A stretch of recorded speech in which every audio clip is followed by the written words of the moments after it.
여러분, 우리는 한 번뿐인 인생을 살아가죠. 그 인생을 잘 살고 싶지 않으십니까? 우리가 인생을 잘 살기 위해서는 삶의 기준이 필요합니다. 바른 기준이 필요해요. 그래서 예수님께서 바른 기준을 알려주시려고 땅에 있는 기준이 아니라 하늘의 기준을 설명해 주셨습니다. 그것이 우리가 지금까지 살펴본 마태복음 5장의 내용이에요. 그런데 우리가 잘 살기 위해서는 기준만 필요한 것이 아니라 바른 방법도 필요합니다. 그래서 예수님은 이 6장을 통해서 우리에게 기준과 함께 할 좋은 방법을 우리에게 알려주십니다. 특별히 이 방법을 알려주실 때 우리가 잘 실천할 수 있도록 유대인들이 최선을 다해서 실천했던 세 가지를 접목해서 예수님이 우리에게 말씀해 주시는데, 이 세 가지가 뭐냐면, 첫 번째로는 나와 이웃의 관계를 확인할 수 있는 구제이고요. 누군가를 돕는 거죠. 그리고 나와 하나님 관계를 확인할 수 있는 기도입니다. 그리고 마지막 세 번째로는 나와 내 자신과의 관계를 확인할 수 있는 금식입니다. 그래서 예수님은 이 세 가지를 통해서 말씀하시는데 기억할 수 있죠? 첫 번째는 구제, 두 번째는 기도, 세 번째는 뭐였죠? 역시 여러분, 그래요. 이 세 가지를 예수님 말씀해 주셨기 때문에 우린 이제 3주 동안 이 세 가지를 살펴보려고 합니다. 그래서 이 세 가지를 통해서 우리가 이 땅을 살아갈 때 잘 살아갈 수 있는 그 방법을 확인하고 저와 여러분들이 잘 살게 되기를 축복합니다. 우리 1절의 상반절 말씀을 한번 다시 보실까요? 사람에게 보이려고 그들 앞에서 너희 의를 행하지 않도록 주의하라. 이 말씀, 그러니까 사람에게 보이려고 하지 말고 하나님에게 보이려고 해야 된다라는 이 1절의 말씀이 이 6장의 전체를 포괄하는, 우리가 삶을 살아갈 때의 바른 방법을 알려주는 말씀입니다. 그런데 생각해 보면 우리 인간은 누군가한테 잘 보이고 싶은, 사람에게 잘 보이고 싶은 본능이 있습니다. 내가 누군가에게 좋은 점을 부각해서 보여줌으로 그 사람에게 내가 인정받고 싶어 하는 마음이 누구에게나 다 있죠. 약점은 감추고 자신의 좋은 점을 부각해서 누군가에게 칭찬받고 인정받고 싶어 하는 그 마음은 우리 모든 인간이 가진 본성입니다. 그래서 이 본성을 꼭 나쁘다고만은 말하기는 어렵죠. 왜냐하면 이런 것도 우리가 가끔씩 이야기하는 사회성이 될 수 있으니까요. 여러분, 사회성 필요하다고 생각하시나요? 사회성 없는 사람을 아직 안 만나보셨으면 이게 얼마나 필요한지 모를 수 있어요. 뭐 예를 들어서 사회성 없어가지고 눈치도 너무 없고 자기만 생각하고 다른 사람을 배려할 줄도 모르고 이런 사람 만나면 정말 불편합니다. 그쵸? 그래서 어떤 모임에 갔는데 정말 눈치 없는 사람이 자기만 생각해서 어떤 행동을 계속하면 옆에서 말해주고 싶어요. 아우, 눈치 좀 챙겨. 이렇게. 여러분, 그런 생각 한 번도 해본 적 없어요? 역시 여러분들은 좋은 사람만 만나셨군요. 우리는 때로는 그 다른 사람을 생각할 줄 모르는 그 사람들을 보면서 다른 사람들을 의식하고 생각한다라는 게 얼마나 중요한지 우리는 느끼게 됩니다. 자, 그런데 다른 사람을 생각하는 건 괜찮은데 다른 사람만 생각하는 거는 위험한 겁니다. 우리가 삶을 살아가면서 하나님을 의식하지 않고 다른 사람들만 의식하면 그 의식을 통해서 우리가 다른 사람들에게 잘 보이려고만 한다면 그것은 우리의 삶을 망가뜨리는 아주 위험한 것이 되는 거죠. 이것이 바로 성경이 말하는 죄로 기울어진 우리의 본성입니다. 다른 사람들만 의식하려고 하는 거죠. 이것을 1절을 통해서 예수님은 주의하라 라고 말씀하셨어요. 주의하라. 우리가 다른 사람들에게 잘 보이고 싶은 그 마음, 여기에 죄된 본성이 같이 있기 때문에 우리는 경각심을 가져야 된다라고 알려주시는 거죠.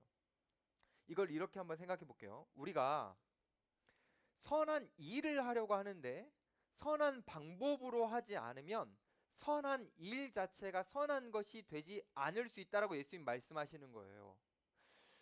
선한 일이라고 해도 우리가 사람들에게만 보이려고 하는 나쁜 방법으로 우리가 그 일을 하면 우리는 선한 일을 했다 하더라도 하나님에게 좋은 평가를 받을 수 없다라는 거죠. 예수님은 지금 그거를 말씀하시는 건데, 예수님 시대에 어떤 사람들은 선한 방법은 잊어버리고 선한 일 자체에 집중했던 사람들이 있어요. 그들이 여러분들이 너무나 잘 아는 바리새인들입니다. 이들은 선한 일을 했기 때문에 많은 사람들로부터 존경과 사랑을 받았습니다. 하지만 이들은 그 선한 일을 할 때 자신들의 죄된 본성을 방치해버리고 사람들에게 인정받고 싶어하는 그 마음을 가지고 선한 일을 했기 때문에 그들은 그 선한 일을 함에도 불구하고 하나님에게, 예수님에게 인정받지 못했죠. 특별히 선한 일이라고 말할 수 있는 구제와 기도와 금식을 이 바리새인들은 정말 열심히 했습니다. 최선을 다했어요. 그런데 그것을 하는 바리새인들을 예수님께서는 책망하십니다. 왜죠? 선한 일을 선한 방법으로 하지 않았기 때문입니다. 예수님이 지금 그걸 말씀하시는 거예요. 사실 생각해보면 이 선한 일이라는 것은 하나님을 믿지 않는 사람들도 할 수 있습니다. 그렇죠? 지금 우리가 앞으로 계속 살펴볼 구제라든지 기도라든지 이 금식은 하나님 믿는 사람들만 하는 건가요? 기독교인들만 하는 겁니까? 아니죠. 이슬람도 해요. 이슬람도 이 세 가지를 굉장히 중요하게 여깁니다. 어떻게까지 여기냐면 이슬람에서는 기도는 사람을 천국 가는 데 있어서 중간쯤까지 데려가주고, 그리고 금식은 그 사람을 천국 문 앞까지 데려다주고, 그리고 구제는 그 천국 안으로 데려가 준다 라고 이야기하면서 이 세 가지를 중요하게 여깁니다. 이슬람은요, 이 세 가지에다가 두 가지를 더 추가해요. 그들이 말하는 교리를 암송하고 메카를 순례하는 이 두 가지를 더 추가해서 이 다섯 가지가 이슬람을 떠받치는 기둥이라고 여기고 열심히 이것을 노력합니다. 기독교인이 아닌데도 이 선한 일 같은 거를 하네요. 그러니까 바리새인들이 그 당시에 열심히 했던 선한 일처럼 보이는 이 구제와 기도와 금식이라는 것이 그것 자체가 다른 종교와 우리 기독교의 차이점을 보여주는 게 아니라는 겁니다. 우리가 그것을 하더라도 그 선한 일 자체가 우리가 신앙인이라는 것을 보여주는 것이 아니라 예수님이 이제부터 말씀해 주시는 이 선한 방법이 우리 안에 있을 때 그 선한 방법이 우리와 다른 종교를 차이점을 보여준다라는 거죠. 만약에 우리가 여전히 죄된 본성에 이끌려서 다른 사람들에게 보여주려고 선한 일을 하고 있다면 그것은 다른 종교인과 차이가 없다라는 겁니다. 다시 말해서 우리가 예배를 드리고 우리가 신앙생활을 하는 것 같은데 그것을 다른 사람들에게 보여주려는 의도로 하고 있다면 그거는 선한 일이 아니고 주님이 우리를 인정하시지 않는다라는 거죠. 그냥 우리는 종교인일 뿐이라는 겁니다. 이게 얼마나 위험한 건지 예수님이 말씀해 주시는데 1절 하반부를 한번 볼까요? 그리하지 아니하면 하늘에 계신 너희 아버지께 상을 받지 못하느니라. 상을 받지 못한다라는 이 표현은 열심히 했는데 아무것도 남는 게 없다라는 의미입니다. 자, 여러분 피곤하죠? 오후라. 이런 그림을 한번 생각해 봅시다. 어떤 사람이 집에 물이 필요했어요. 물이 필요한데 수도꼭지 열면 물이 나오는 때가 아니었어요. 그래서 멀리 있는 우물에 가서 물을 길러서 집에 가져오려고 합니다. 양동이 하나를 들고.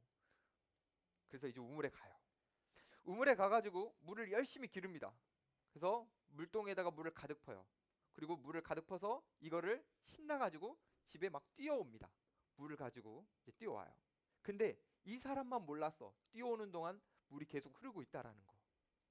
집에 와가지고 이제 물을 보려고 딱 양동이를 내려봤는데 물이 하나도 없는 거예요. 여러분 그러면 집 와서 이걸 확인하면 얼마나 허탈할까요? 여러분 같아도 허탈하겠죠.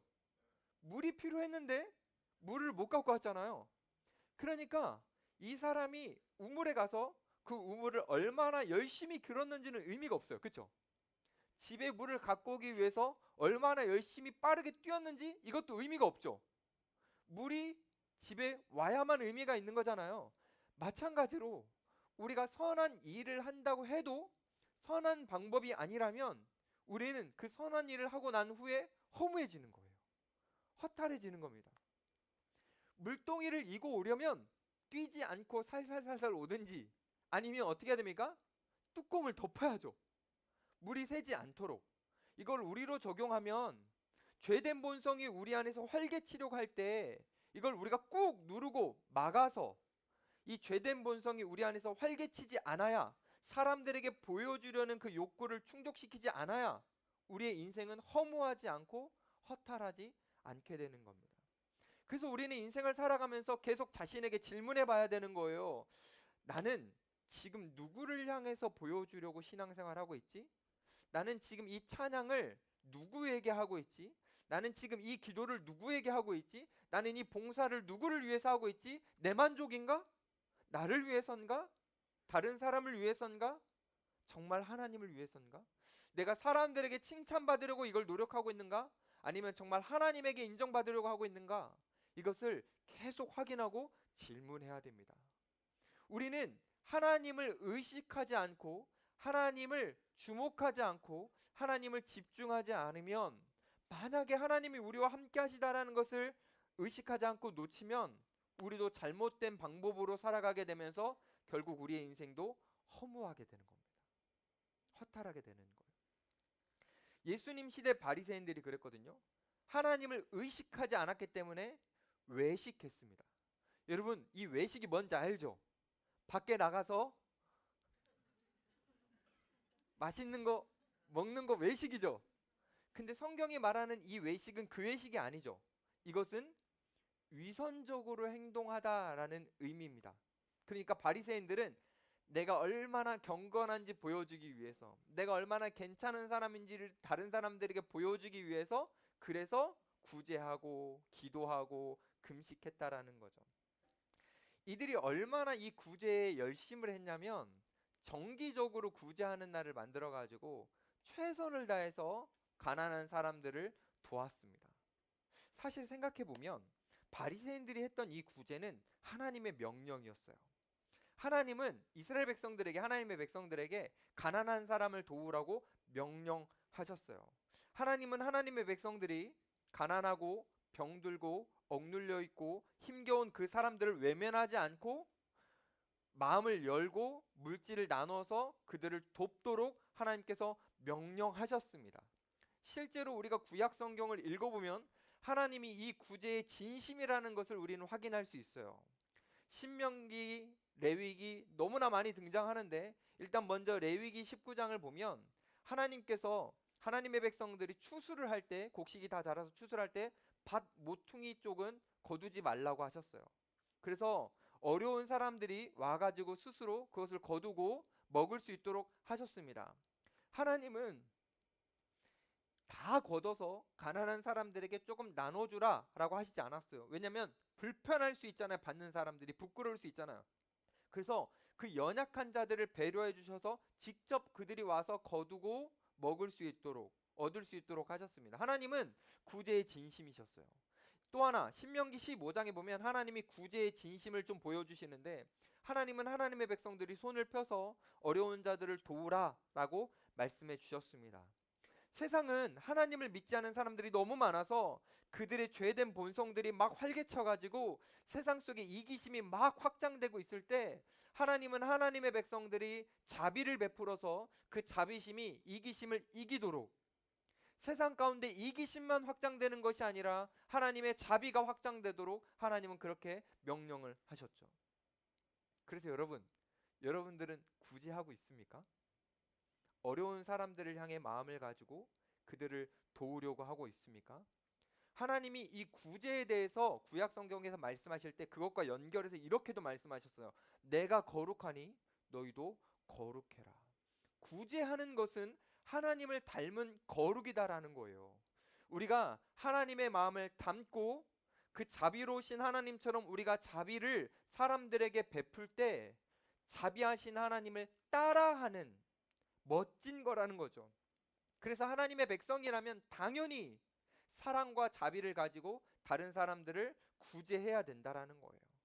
자, 그런데 예수님 시대의 바리새인들은 이렇게 하지 않았습니다. 사랑과 자비로 구제하는 것이 아니었어요. 그냥 사람들에게 인정받고 싶어서 구제했던 거죠. 그래서 예수님이 이렇게 말씀하십니다. 2절 한번 볼까요?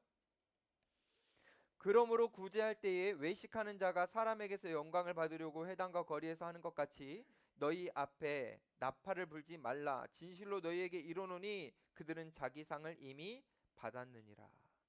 구제할 때 외식했다, 위선적으로 했다, 이거는 가면을 쓴 배우처럼 연기했다라는 의미입니다. 어려운 사람을 진짜 돕고 싶어서가 아니라 내가 저 사람에게 잘 보이고 싶은데 나 잘 봐줘 이렇게만 안 되잖아요. 그러니까 이 구제를 통해서 사람들에게 잘 보이려고 했다. 결국 예수님은 이들이 마치 연극 무대에 있는 배우처럼 가면을 쓰고 연기를 한 것 같은 삶을 살았기 때문에 그것을 책망하시는 겁니다. 여기 중에 연기자가 있어요. 저는 연기자라는 그 직업을 존중합니다. 왜냐면 그건 일이니까요. 근데요, 만약에 우리의 삶이 다 연기라면 그건 너무너무 끔찍한 일이죠. 너무너무 위험한 일이죠. 만약에 내가 삶을 연기하고 있다면 우리가 마지막 순간에 주님을 만나서 우리의 삶을 돌아볼 때에 그때 마치 빈 물동이를 보고 허탈해하는 그 사람처럼 우리는 우리의 삶을 돌아보며 허탈하게 될 것입니다. 그래서 우리는 주의해야 되는 거예요. 나는 지금 어떻게 살고 있는가? 내가 사람들 앞에 보이려고 한다면 우리는 외식할 수 있기 때문입니다. 이게 중요하기 때문에 우리 한번 외워봅시다. 저를 한번 따라해 보세요. 의식하지 않으면 외식한다. 한 번 더. 의식하지 않으면 외식한다. 물론 이거를 가정경제를 의식하지 않으면 밖에 나가서 펑펑 맛있는 거 사 먹는 외식하는 것으로 뭐 연결할 수도 있지만 정말 우리가 하나님을 의식하지 않는다면, 우리가 하나님을 집중하지 않는다면 우리도 모르는 새에 나도 모르게 사람들을 의식하는, 그래서 외식하는, 위선하는, 연기하는 그런 사람들이 될 수 있다라는 겁니다. 그러면 우리가 아무리 오랫동안 신앙생활 했더라도 그 모든 것들이 우리에게 소용없을 수도 있는 거예요. 그 너무 끔찍하지 않아요, 여러분? 이 좋은 날씨에 아까 찬양 인도자가 이야기했던 것처럼 한강도 안 가고 여기에 나왔는데 소용이 없어. 나중에 봤더니 와, 이건 너무 끔찍한 거죠. 그 소용없는 일에 바리새인들은 열심을 냈습니다. 구제라는 것은 주기 위해서 하는 건데 받기 위해서 했죠. 마치 투자처럼 내가 물질을 너에게 투자할 테니 너는 나에게 명예를 줘. 바리새인들은 이렇게 했습니다. 실제로 이들이 어떻게 했냐면 회당과 거리 같은 데서 막 나팔을 불었어요. 나팔을 불었다는 건 이런 의미입니다. 자, 이제부터 제가 구제해 드릴 테니 어려운 사람 저한테 다 오세요 라고 말하는 거죠. 그럼 사람들이 그 이야기를 듣고 가겠죠. 여러분, 바리새인들에게 구제하는 방법은 이것밖에 없었을까요? 아닙니다. 당시 회당에는, 모든 회당은 아니지만 어떤 회당에는 작은 방이 있었어요. 그 작은 방의 이름을 침묵의 방이라고 불렀는데 구제를 위한 방이었어요. 이 방은 양쪽으로 문이 연결 통로가 있어서 구제를 하려는 사람과 구제를 받는 사람들이 서로 마주치지 않도록, 그래서 구제를 하려고 놓고 가면 다른 사람들이 편히 가져갈 수 있도록 하는, 은밀히 구제할 수 있는 방법이 회당 안에는 마련되어 있었습니다. 이것을 활용할 수도 있었을 텐데 바리새인들은 그것을 활용하지 않고 사람들에게 잘 보이고 싶어서 떵떵거리면서 나 구제합니다 과시하듯이 구제를 했던 거예요. 사람들에게 박수 받는 것만 신경 쓴 거죠. 그런데 여러분, 성격이 E가 아니고 I거나 내가 예전에는 형편이 좀 괜찮았는데 지금 갑자기 안 좋아졌거나 이런 사람들은 내가 구제받는 것에 대한 불편함이 있어요. 그렇죠? 여러분은 없을 수도 있지만 내가 갑자기 누구한테 도움을 받아야 된다고 할 때 이것 자체가 부끄럽고 불편한 사람이 있단 말이죠. 그러니까 바리새인들이 막 나팔을 불면서 구제 받을 사람 오세요라고 했을 때 안 가기도 뭐하고 가기도 뭐한 그 애매한 마음, 여러분 조금 이해돼요? 불편했겠죠. 근데 바리새인들은 그 구제받는 사람들의 불편함을 신경도 안 쓰고 자기들은 그냥 박수 받고 싶으니까 그것만 생각하면서 구제받을 사람 와라, 자기만 생각하는 이기적인 구제였죠. 이건 정말 끔찍한 겁니다. 바리새인들이 이렇게 끔찍한 행동을 하는 이유가 있어요. 뭐죠? 하나님을 의식하지 않기 때문에. 그리고 또 다른 이유도 있습니다. 두 번째 이유가 있는데요. 그게 뭐냐면 바리새인들은 자기가 갖고 있는 그 물질이 자기 거라고 생각했습니다. 물질은 하나님의 것이죠. 그냥 다 모든 것은 하나님의 것인데 이게 내 거라고 생각하니까 주인 행세를 하는 거예요. 이 물질에 대한 주인 행세를 하다 보니까 진짜 주인이신 하나님에게 가져야 할, 드려야 할 그 영광을 이 바리새인들이 중간에서 가로채는 겁니다. 여러분, 우리는 안 그럴까요? 우리가 누군가에게 물질을 베풀거나 우리가 누군가에게 사랑을 베풀 때 마치 그 사랑과 물질이 내 것인 것처럼 주인 행세를 하면 우리도 하나님이 받으셔야 할 그 영광을 우리가 중간에서 가로채는 것일 수 있습니다. 이것은 너무 끔찍한 죄인데 이 끔찍한 죄를 우리는 어쩌면 너무 쉽고 너무 많이 짓고 있을 수도 있어요. 흔히 성도들이 생각할 때 죄라고 딱 인식하면 어떤 행동을 생각합니다. 그렇죠? 우리가 죄라고 할 때 우리가 지금까지 살펴본 심하게 분노한다든지 간음한다든지, 네, 이런 것도 죄라고 할 수 있죠. 근데 우리가 흔히 놓치는 건 뭐냐면 선한 일을 하는 그 선한 일 안에 있는 인간의 부패한 마음도 죄라는 거죠. 선한 일을 하더라도 그 숨겨진 마음, 의도 안에 사람에게 보이려고 하는 인간의 본성이, 죄된 본성이 끼어 있다면 그것도 끔찍한 죄라는 겁니다. 그러니 여러분 반드시 기억하십시오. 여러분들이 선한 일을 할 때에 그 선한 일을 하는 의도가 무엇인지, 진짜 사람에게 보이려고 하는 건지 하나님에게 보이려고 하는 건지, 만약에 하나님을 향한 의식이 없다면 우리는 교회에서 선한 일을 많이 하면서 우리는 끔찍한 죄를 계속 짓고 있을 수도 있습니다. 그러니 우리는 두 가지를 기억해야 됩니다. 첫 번째, 하나님을 의식해야 돼요. 두 번째, 내 모든 것은 내 것이 아니라 하나님의 것이라고 여겨야 됩니다. 그렇지 않으면, 이 의식이 없으면 우리는 외식하게 되는 거예요. 예수님은 우리가 외식하지 않고 잘 살아갈 수 있도록 세부적인 실천 방법을 알려주십니다. 그게 바로 3절이에요. 우리 3절 한번 볼까요? 우리 자매들이 한번 크게 읽어봅시다. 시작. 너는,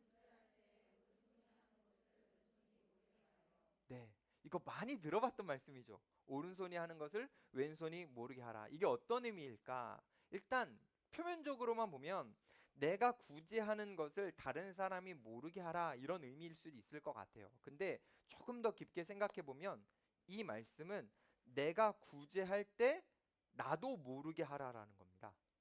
그러니까 내가 한 구제를 스스로 잊어버려야 된다. 의식하지 말아야 된다. 내가 했던 구제를 기억하지 말아야 된다라는 의미입니다. 그래서 중세시대에 한 성인이라고 불렸던 사람은 의식하지 않고 내가 모르기 위해서 구제를 할 때 뒤를 돌아가지고 이렇게 안 보고 구제를 이렇게 뒤로 돌아서 했다고 해요. 그러면 일단 이 구제를 받는 사람 입장에서도 자기가 누구인지 모를 거 아니에요? 그러니까 이 사람도 괜찮고 나도 이 사람을 누구를 주는지 알지 못하니까 내가 모르게 되니까 괜찮고, 그래서 이렇게 뒤로 주는 구제를 했다라고 합니다. 왜 이렇게까지 해야 되냐면 인간은 내가 누군가를 도왔다라는 기억이 남아있잖아요. 그러면 그 사람의 기대를 하게 됩니다. 이 사람이 내 편 들어주겠지, 이 사람이 날 도와주겠지, 이렇게 기대를 해요. 근데 기대만큼 이 사람이 안 따라주면 어떻게 하죠? 속상해하고 슬퍼하고 배신감까지 느낄 수도 있습니다. 서운한 감정이 막 올라올 수 있어요. 아니, 내가 너한테 사랑을 베풀어주고 내가 얼마나 너를 도와줬는데 너는 나한테 어떻게 이래? 이게 바로 인간이 갖는 보편적인 마음이죠. 그래서 오른손이 하는 것을 왼손이 모르게 하라라는 이 말씀은, 하나님의 말씀은 내가 누군가에게 선을 베풀었더라도 사랑을 했더라도 그것을 내가 기억하지 않고 의식하지 않고 오직 하나님만 아신다라는 것으로 만족하라는 거예요. 하나님이 알아주는 것으로 만족해라. 내가 어떤 좋은 일을 했는데 사람들이 나를 인정해 주지 않아요? 그래도 상관없는 거예요. 왜? 하나님이 아시니까. 그것이 바로 오른손이 하는 것을 왼손이 모르게 하라라는 의미입니다. 근데 여러분, 우리가 어떤 선한 일을 할 때 나도 모르고 다른 사람들도 모르지만 하나님이 아신다라는 것으로 만족할 수 있는 이유가 뭐죠? 하나님이 아시면 돼 이렇게 만족할 수 있는 이유, 그게 뭘까요? 우리 형제들이 4절을 한번 읽어봅시다. 그 이유니까 시작.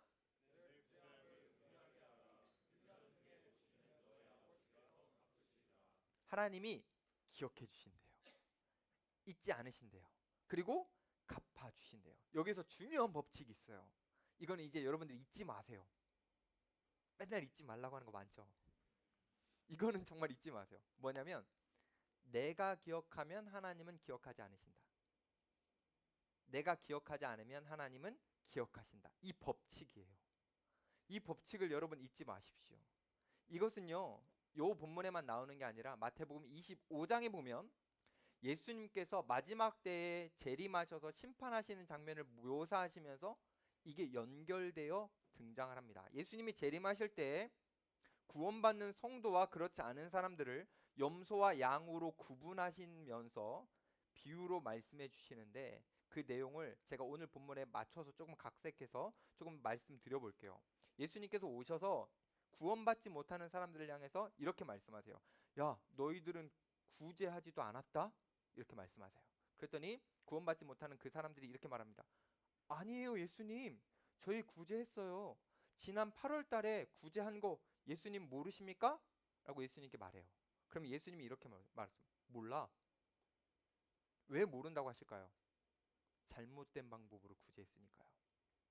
근데 예수님은 이제 구원받은 성도들에 대해서는 이렇게 말씀하십니다. 너희가 지난 8월 달에 구제한 것을 내가 알고 있다. 그랬더니 구원받은 성도들이 이렇게, 제가요? 제가 했다고요? 기억이 안 나는데요? 그랬더니 예수님이 이렇게 말씀해요. 내가 기억하고 있다. 이렇게 말씀하세요. 그게 마지막 종말 때를 묘사하는 예수님의 비유와 같은 말씀이에요. 이게 무슨 말이죠? 우리가 사람을 의식하고 나를 의식해서 내가 기억되는 선행을 한다면 이미 내가 영광을 받은 거고 의미가 없는 거예요. 하나님 기억하지 않으세요. 근데 우리가 진짜 하나님만 생각해서 하면 우리 의식 속에는 없는데 하나님이 그것을 다 기억하시고 하나님이 우리에게 갚아주신대요. 자, 그러면 너무너무 쉬운 퀴즈를 하나 드릴게요. 우리가 어떤 선행을 한다고 했을 때 그것을 딱 한 존재만 기억해야 된다면 그게 우리 자신일까요? 아니면 하나님일까요? 어떤 분이, 어떤 존재가 이것을 기억하는 것이 이득일까요? 당연하죠. 이건 너무 쉽습니다. 그래서 우리는 우리 자신이 기억되지 않을 만큼 우리는 기억하지 않을 방법으로 은밀하게 구제하는 것이 중요합니다. 그래서 예수님이 은밀하게 하라고 하시는 거예요. 이렇게 우리가 은밀하게 해야 할 때 하나님이 기억하시는 거죠. 이게 위대한 거잖아요. 하나님이 기억하게 하시는 그 선행, 그거는 우리가 은밀하게 할 때 하는 거예요. 그래서 오늘 제목이 뭡니까? 은밀하게, 위대하게. 은밀히 향할 때 위대하게 되는 거죠. 여러분, 우리는 구제를 해야 됩니다. 근데 아직도 여러분 마음속에 나는 좀 구제, 목사님 제 형편 잘 모르시나? 오늘 부담스럽게 왜 갑자기 구제를 막 이렇게 하실 수 있는데, 여러분, 구제는요, 우리가 어떤 존재인지 알면, 내가 얼마나 잘 살고 있는지를 아는 게 아니라 우리가 어떤 존재인지를 알 때 구제에 대한 마음이 열립니다. 여러분들이 어떤 존재죠? 우리는요, 하나님으로부터 구제받은 존재입니다. 원래 우리는 죄로 인해 가난함과 육신의 연약함과 여러 가지 고통이 버물려져서 우리는 비참함 가운데 살아갈 존재였는데 하나님이 우리를 긍휼히 여겨주시고 우리를 구제해 주셨어요. 그래서 그 하나님이 구제해 주시는 그 은혜 덕분에 살아가는 존재입니다. 그냥 조금 구제해 주신 것이 아니라 너무 풍성하게 구제해 주셔서 그 하나님이 우리에게 베풀어 주신 그 은혜를 우리가 충분히 나눌 수 있는 존재입니다. 아직까지 한 두 분 표정이 목사님 제 형편 모르나 본데 이런 표정인데, 많이 가져야 구제할 수 있는 게 아니고요. 주님이 나에게 은혜로 주셨다라는 것을 아는 사람이 구제할 수 있는 거예요. 근데 여러분 중에 혹시 목사님 그래도 제가 최선을 다해서 노력해서 얻은 물질이라 구제하기가 쉽지 않은데 라는 생각을 가질 수도 있죠. 여러분, 우리가 갖고 있는 그 모든 물질 정말 우리가 노력해서 얻게 된 겁니까? 여러분이 최선을 다해서 회사에서 일해서 월급을 받은 겁니까? 정말 그런 걸까요? 그러면 여러분들이 회사에서 최선을 다해서 노력할 수 있도록 받쳐주고 있는 건강, 지혜, 환경, 이거 여러분들이 만든 겁니까? 여러분들이 최선을 다해 노력할 수 있도록 하는 그 모든 뒷받침되는 것들이 여러분의 의도대로 된 겁니까? 아니요. 그 모든 것은 하나님이 우리에게 주신 선물입니다.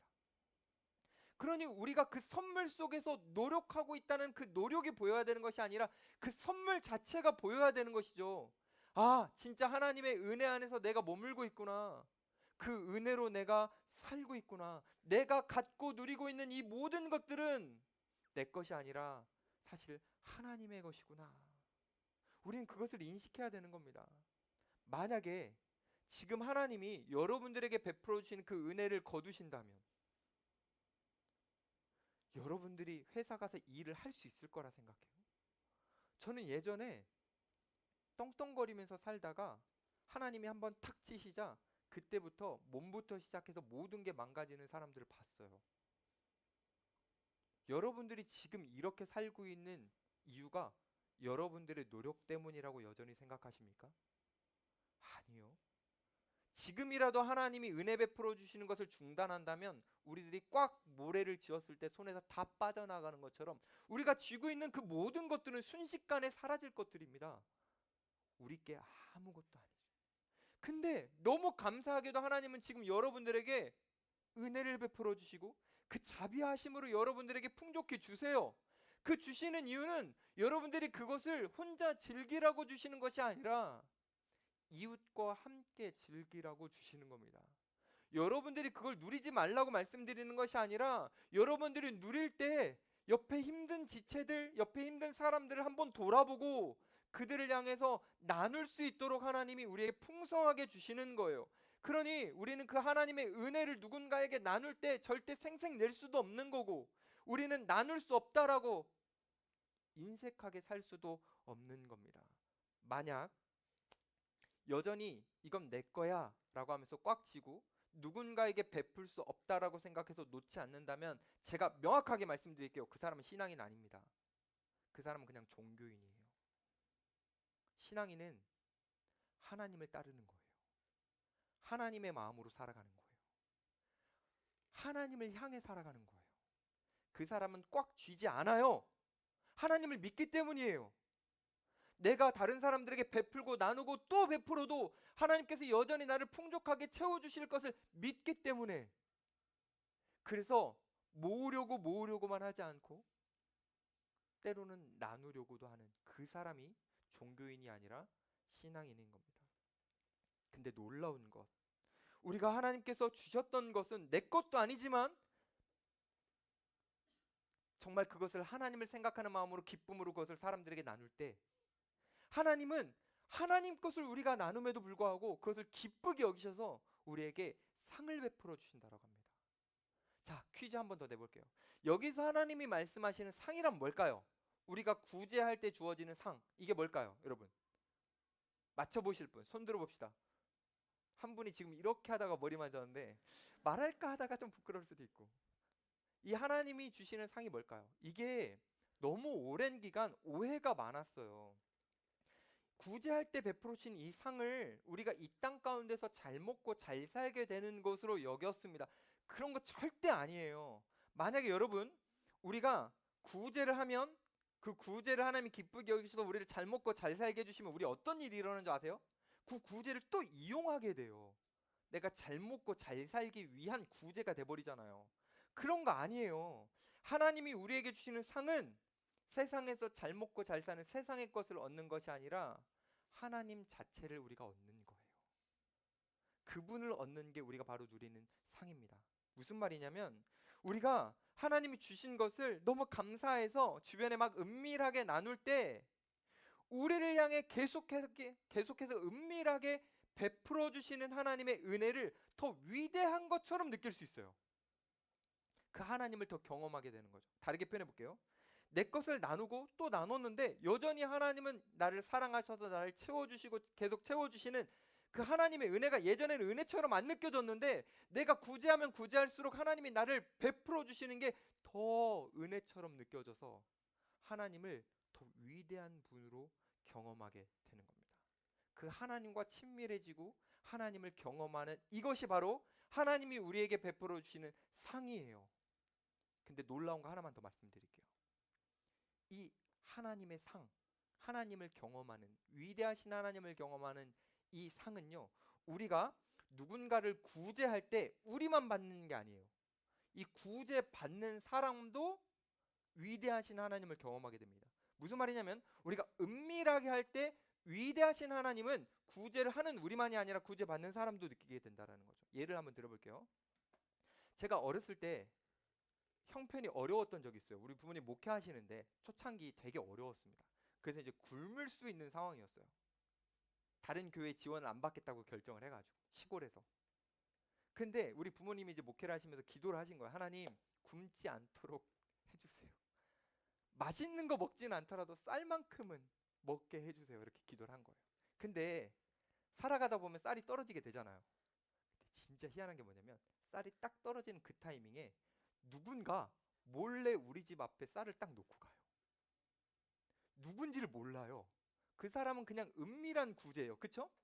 근데 그 사람이 그냥 우리 집 앞에 놓고 가는 거예요. 그러면 우리 부모님은 또 하나님 감사합니다. 하나님 우리를 또 이렇게 살려주시는군요. 이렇게 하면서 쌀을 먹는 거죠. 근데 그 구제를 받는 우리들이 우리 가정의 상황에 딱 맞춰서 필요를 채워주시는 하나님을 위대하게 느끼는 거예요. 와, 정말 하나님은 위대하시다. 누구도 느꼈죠? 구제 받는 사람도요. 저는 지금도 우리 집 앞에 쌀을 놓고 간 그분이 누군지 몰라요. 근데 그분이 남겨준 감동은 여전히 몇십 년이 지났는데도 제 마음속에 남아있어요. 우리가 누군가를 향해서 은밀히 구제할 때 우리만 위대하신 하나님을 경험하는 게 아니라 우리의 구제를 받는 그 사람도 하나님의 위대하심을 경험할 수 있어요. 왜냐하면 우리 하나님은 정말 위대하시거든요. 우리는 그 타이밍을 몰라요. 이 사람이 쌀이 떨어졌는지 이 사람이 이게 필요한지 우린 타이밍을 모릅니다. 근데 우리를 사용하시는 하나님은 그 타이밍을 다 아세요. 그래서 그 사람에 맞게 우리를 사용해 주시기 때문에 그 구제받는 사람도 하나님의 위대하심을 느끼게 됩니다. 그래서 구제라는 것은 부담이 아니라 정말 큰 기쁨이에요. 우리와 이웃과 함께 즐기는 기쁨입니다. 이 구제를 예수님이 이 땅에 오셔서 너무나 많이 보여주셨죠. 예수님은 언제나 가난한 자들의 편에 서셨고 그들과 함께 해주시면서 은밀하게 많은 구제를 하셨습니다. 근데요, 생색내지 않으셨어요. 그걸 한 번도 자랑하지 않으셨습니다. 그냥 그 은밀한 구제의 삶을 그냥 살아내셨습니다. 예수님만이 아니라요, 우리 하나님도 구제하셨습니다. 하나님이 어떤 구제를 하셨죠? 여러분, 구제란 내 안에 있는 소중한 재산을 다른 사람들을 사랑하는 마음으로 나눠주는 거죠. 그렇죠? 근데 하나님에게는 가장 소중한 재산이 있었어요. 그게 뭐냐면 아들이신 예수 그리스도예요. 그 아들이신 예수 그리스도를 구제가 필요한 우리를 긍휼히 여겨주셔서 우리에게 내어주셨죠. 그래서 예수님이라는 분은 우리가 받은 가장 큰 구제입니다. 이런 생각을 한번 해봐요. 이게 얼마나 큰 구제인지. 저도 목회자지만 구제를 할 때도 있고 못할 때도 있는데 물질적인 거 구제하는 거 할만합니다. 그거 그냥 구제하면 돼요.